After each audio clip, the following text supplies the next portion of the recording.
Well, welcome back to Vegas. Good to be back. Thank you.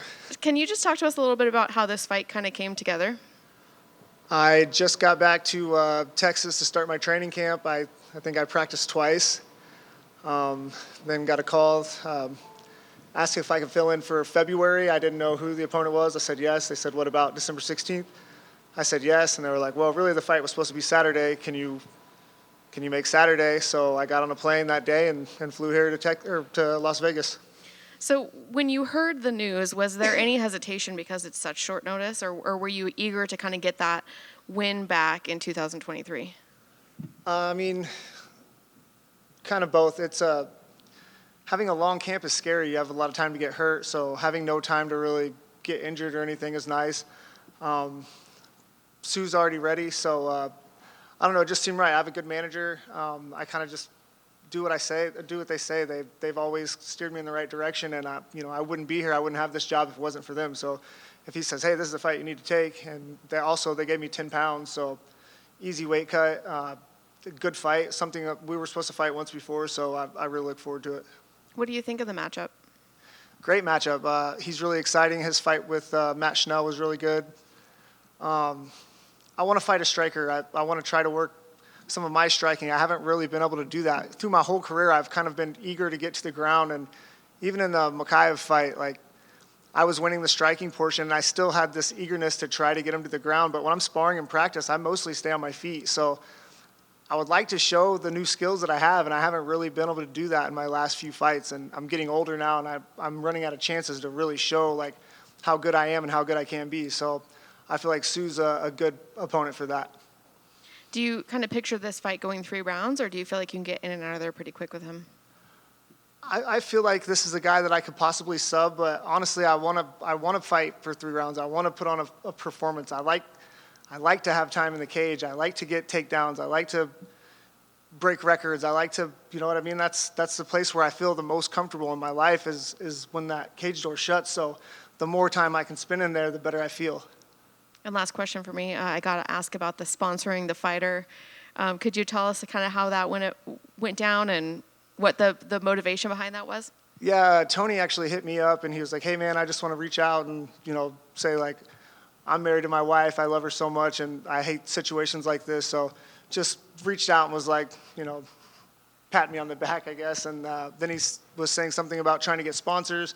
And I was like, hey, man, I'll send you some money for a sponsorship. And he was like, cool, I'm going to put your head on my banner. So I was like, all right, I'll give you $500 if you win, or when you show up, and $500 if you knock him out. So, he's a good dude. It has nothing like, I don't lose any thoughts over Kevin or anything. And, I wish him the best in his sports. People make mistakes all the time. But Tony seems like a really good guy, and, he's a good fighter, and that fight was fun to watch. So just going off the back of that, was that more about Tony than it was the other situation, or was it, there's a little bit of sweetness if we get a win here too? Yeah, I mean, that's just, I wouldn't want to be the asshole that gives some guy money and puts my face on their banner and then them lose, that's not what I was. But I would have sponsored him anyway. He didn't have to put me on his banner. I just, I don't know. I know what it's like to have to dig for sponsors. I'm just now making money in the UFC. I've been at this game a long time, and I'm finally making good money. So I know what it's like to have to pinch pennies and sleep on people's couches and work while you're trying to train. It's not easy. So if I can help somebody out that is obviously a good dude, a good dad, a good husband, then no sweat off my back. But both you guys typically are flyweights. This fight's at 135. Does it feel like any difference of, normally a lot of times people say, oh, there's a difference because I'm fighting up a weight class or anything, but you're still fighting another flyweight. Are there benefits to this, or was this just a matter of it was just about the weight issues? Well, it's nerve-wracking for me because I feel like even though I'm a fairly big flyweight, one of my things that I'm best at is cutting weight. Like if it was a weight cutting competition, I'll win every time. I have no problem. I mean, it's a big problem to make weight, but I always do it. I have a good system. The people at the UFC PI have it down to a science. I just do exactly what they tell me, and making weight is usually one of the things I feel like I'm the best at. So, like, not having that in the back of my head, like, oh, we both have to make this weight cut. We both have to go through hell and then fight. Like, I know I'm good at that. I know I'm good at punishing myself and then going into the fight. So it's a little weird not having to kill myself so much for this one, but I think it'll make for a better fight, a more exciting fight. And, I could have came in here and made the weight probably, but it wouldn't have been healthy, and I wouldn't want to risk, missing the weight class and not doing what I said I was going to do. So either way, it's going to be tough. I'm still going to have a weight cut. That's just the way it goes. And I just feel like as far as for the fight goes, it's better. We'll both be recovered faster. We'll both be more rested, and we'll both be bigger. What is your typical walk-around weight? I vary. 152 to 148 is when I'm healthy and training hard. So it's not too big of a difference. Nah.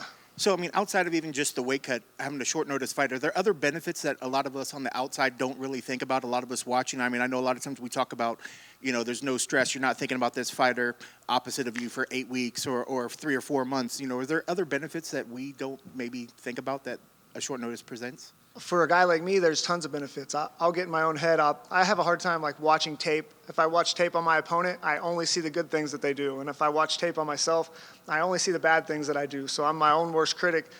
Having that time to, make my head bigger about how good this guy is or how I should or try to beat him or not beat him, it's a big advantage. And also, I have less time to get hurt. I know I'm not injured right now. I've rested after my last fight. 10-week camp, there's a lot of time to injure yourself, get poked in the eye, get cut. I don't have to worry about that. I know I'm going to get a fight on Saturday. And remind me, speaking of camps, is the current gym Next Generation Yep. MMA? So tell me a little bit about them and what sort of things and benefits that you've learned since you switched over there. It's just different. I was with a really good team. We had a lot of UFC guys in Kansas City, maybe the best room in the world as far as guys my size go. And then things changed, and I ended up going to Texas. It was there wasn't 50 guys on the team, you know what I mean? There was 5 or 6 at the time when I got there. Now there's 14 maybe. There's one captain, and everybody else just follows suit. Chris Brennan is the general, and everybody listens to him. There's no pecking order. Nobody challenges it. When I'm there, I stay at his house. He lives in a beautiful house, and him and his son live there together. His son is Chris Brennan. He's 10 in the world now in Bellator. He's 22, I think. They don't drink, they don't smoke, they don't stay out late, they don't eat bad food. When I go there, all my meals are made for me. They get up in the morning and they sauna and then they cold plunge. They have a routine that I've just never been a part of before. I've always kind of half-assed my mornings and then went to practice, and that was the bulk of my day. But now I have a whole set thing of what these guys do, and I feel like a professional athlete. And now I'm getting paid like a professional athlete. So if time there was a time for me to turn things around, it's right now. I was going to say that probably helped it feel like you're reinvigorating your career as well with the switch of scenery as well. Yeah, when I first went there, I was like, man, I'm going to be staying in the gym. I'm going to go back to that old school way of living on somebody's couch and then, just living that fighter lifestyle. But when I went there, Chris let me stay at his house, and that wasn't the case. They had somebody in there making all my food. It's a beautiful house. Everything except for getting my laundry done and folded for me is taken care of. And so paying my percentage to my coach is not a problem. I would pay him more if he asked for more, but he actually asked for only 5% this camp or this last fight. So he's even giving me a discount on what I would be paying him. And if he asked for more, I would pay him more. Because I feel like I wouldn't, I don't know where I would be if it wasn't for him. My coaching luck has kind of been wishy-washy, but I've had great coaches, and Chris is definitely one of them. Now that he's just heard you say that he'll take more money, I'm sure next time that percentage is going to change a little bit. I don't think he's that guy, man. He's really not. He's not trying to get rich off of this. What he wants is he wants his son to be a world champion, and he thinks me being at the gym can help that. So I'm just, he's such a good dad. I'm getting some trickle down of, his love for his son, which I admire and I appreciate. Well, speaking of that, especially with your experience in all these fights, how does it feel to give back to all the young upcoming fighters that are at a new upcoming gym? Man, it's great. Honestly, I'm the only guy in the UFC, and then Lucas is a Bellator guy. But for the most part, our team is all amateur guys, and they're good. They're gonna have a hard time finding amateur fights because they're so good.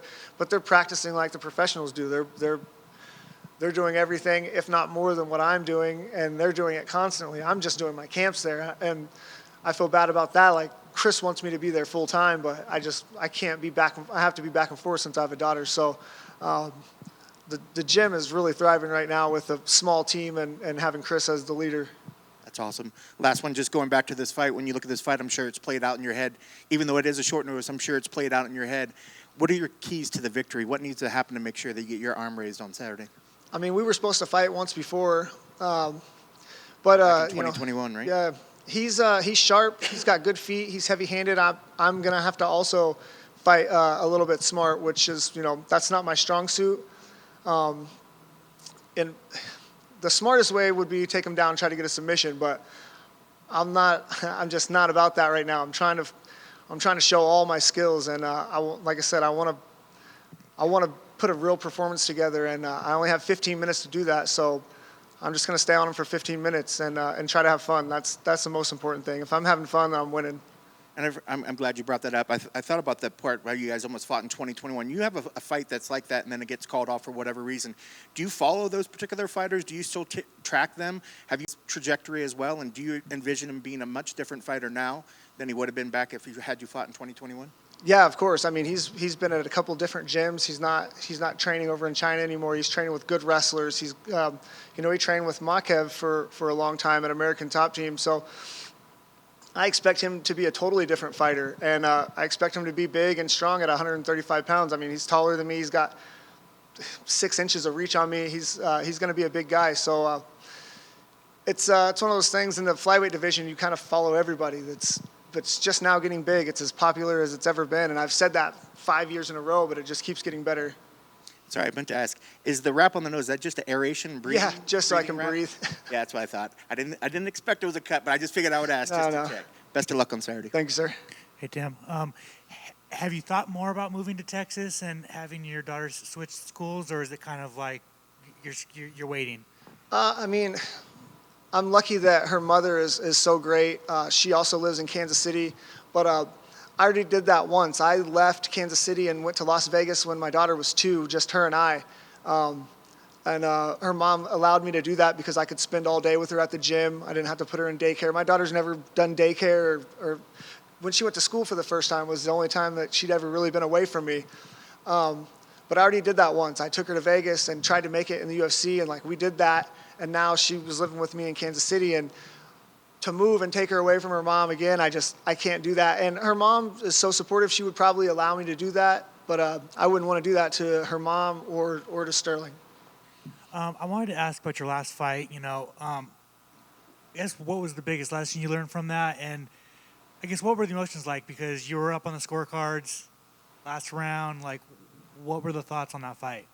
I thought it was a good fight. I wasn't really in the fight. I felt great. My cardio was fine. The weight cut was good. I just wasn't really having fun. Again, I felt like it was one of those times where I knew he wanted to grapple me and I was winning the striking, and something in the back of my mind was still wanting to engage in the grappling, even though I knew that was not the right thing to do. And then by the time I was on the ground, I just assumed that I was down 2 rounds and started getting desperate and got caught in a submission that I've been caught in before. But I was there in that fight. I felt good. Everything was fine. I just wasn't really having fun. It was a weird anxiety fight, and usually that's like my stress-free zone, is to get in there and mix it up with somebody.